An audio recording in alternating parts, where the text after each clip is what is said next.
Whitehead today in County Antrim, and we're at the beautifully restored Edwardian train station, and it's run by the Railway Preservation Society of Ireland. As well as lots of trains and the associated bits and pieces, the cafe here at platform 3 serves up a pretty mean looking Ulster Fry.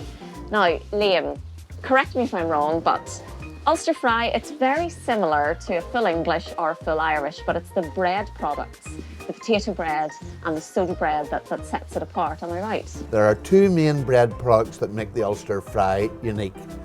One is the soda bread and the other is what you might call potato bread, I might call pita bread, or properly in Ulster-Scots, fudge.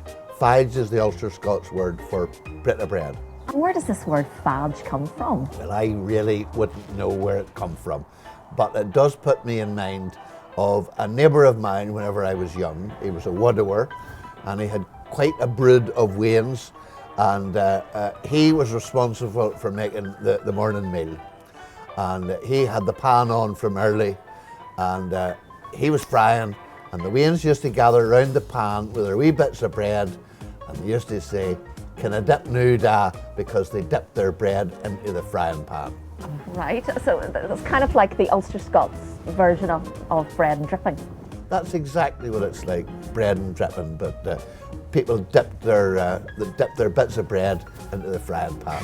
Anyway, enough about bread and dripping. Let's get fogging and eating our fry here before it gets cold, and we'll see you next time.